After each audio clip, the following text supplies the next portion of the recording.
Coming up on UT10 News in HD, wrong way crashes keep happening on I-75. And students will have to travel farther for dining hall options on campus. Plus, Rosalind Muniz has highlights from the Rocket basketball team's postseason playoffs. Your news in 10 minutes starts now. Thanks for joining us. I'm Ashley Karsten. And I'm Heather Clapp. 6 people are dead due to wrong-way crashes on nearby expressways. Between March 2nd and March 12th, 3 wrong-way accidents have taken place on I-75 and I-475. The Ohio Department of Transportation is working on reducing these accidents. ODOT will begin installing message boards, radar detection units, and 75 webcams in the spring. They are also considering adding trigger sensors to help prevent drivers from going the wrong way. There was fuel everywhere. The engine was all over the highway. It was a really bad scene. I didn't know what to think. I was kind of nervous. It's the first time you've seen somebody dead. State police are still investigating the causes of the 3 incidents. Eating on campus is going to take more planning. Reporter Vince DiGuglielmo looked into changes at the dining halls. Dining hall hours were reduced last Monday on campus. The new hours are based on student use, leaving dining halls open when they get the most business. While the cuts may benefit UT financially, some students see them as an inconvenience. When I went to Rockies, there was always people there. I would have to walk around to find a place to sit, and I think it's a load of baloney that no one ever ate there. Changing hours isn't necessarily something we wanted to do.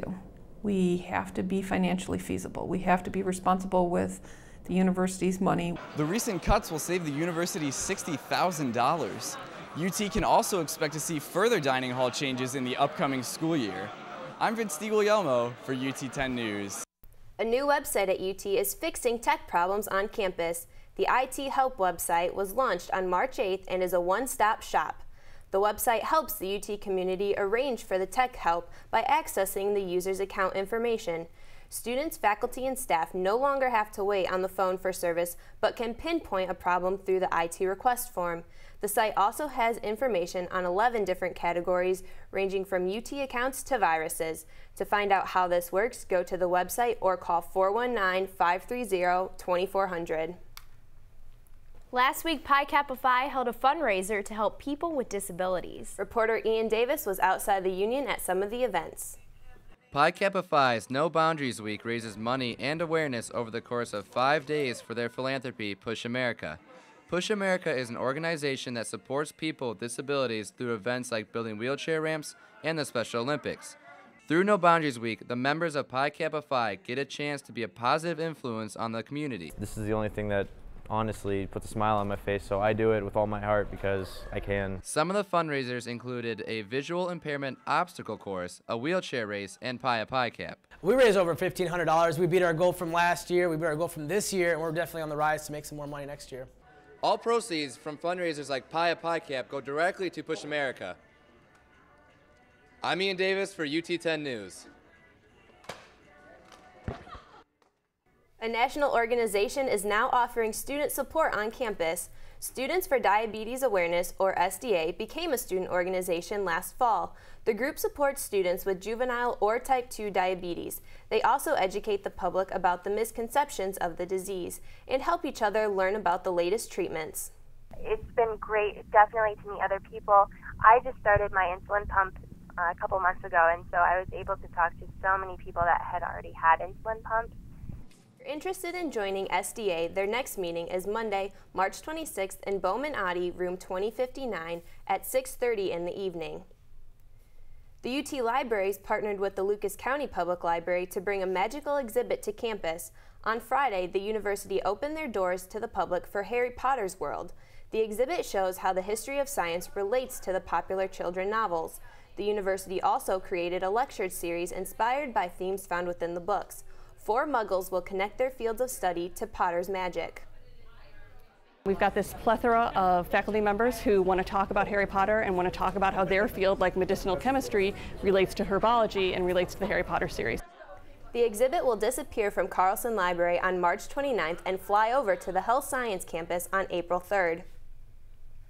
Over 300 kids invaded the campus for an out-of-this-world experience. Reporter Vikrina Aberdeen checked out the festivities.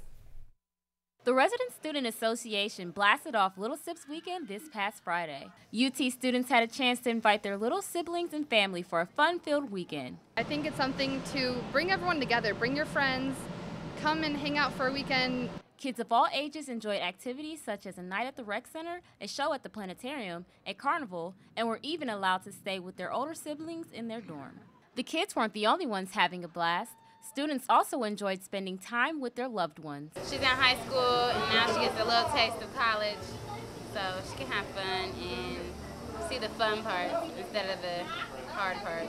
From cotton candy to Velcro walls, Little Sips Weekend has been an out-of-this-world experience. I'm Courtney Aberdeen for UT 10 News. UT senior Courtney Ingersoll is traveling to New Orleans to show off her skills. She will compete in the 24th annual State Farm College Slam Dunk and Three-Point Championship. The annual competition will feature 24 of the best college dunkers and sharpshooters in the league. This year, Ingersoll leads the NCAA in three-point field goal percentage with 43.6%. She also ranks 15th in the NCAA in three-point field goals made. The event will take place on March 29th and air on ESPN.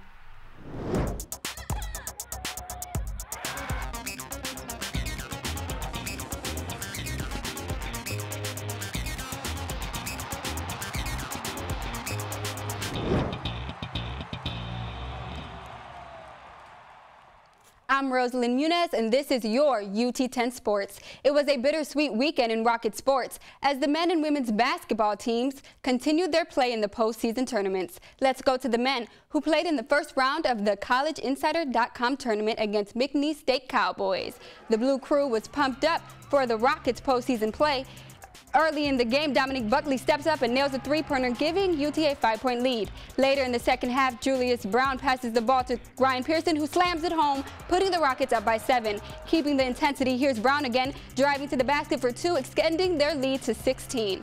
The Rockets lost the Cowboys with a final score of 76-63. Now on to the second round. UT was looking to dominate against Robert Morris on Saturday. Starting with the second half, Ryan Pearson drives behind the basket and makes a jumper, bringing the Rockets within 12. Still down, Curtis Dennis dishes the ball to Dominique Buckley for the three-pointer. Then with 2 minutes left, A.J. Matthew passes it to Curtis Dennis, who hits a 3. But UT still falls short to Robert Morris with a final score of 69-51. Despite the loss, Coach Todd Kowalczyk says he is proud of how his team played this season. And I'm not trying to be disrespectful to them. They're a good basketball team tonight. It was about us. We didn't play like we normally do. But again, we had a very good, turnaround to the season. Now on to the Lady Rockets in the first round of WNIT against Detroit. It was a heated battle between the two teams. Up by 1 in the first half. Here you can see Courtney Ingersoll dissing the ball to Kyle Bumgarner for the layup. On to Yolanda Richardson, passing the ball to Andola Dorch, who hits the basket. In the second half, Haley Lynn passes the ball to Richardson, who drives to the basket for 2. The Lady Rockets win the game with a final score of 49-59. Coach Chissa Collup says Rocket fans are pumped for the playoffs. The fact that we were able to draw 2,000 fans, and get them really engaged, that happened because of last year. So this tournament's been extremely good to us, and we want to make the most of this opportunity. The Lady Rockets beat Cincinnati last night and are going up against VCU on Thursday. Thanks, Rosalind. That's it here for UT 10 News. For the latest breaking news from campus and bios from all UT 10 reporters, go to our website, ut10news.com. And you can always watch our award-winning newscast on YouTube and Facebook, where you can get caught up on all of your campus news whenever you want. For Heather Klatt, Rosalind Muniz, and all of our crew, I'm Ashley Karsten. Have a great week, and stay tuned for more news from the UT campus.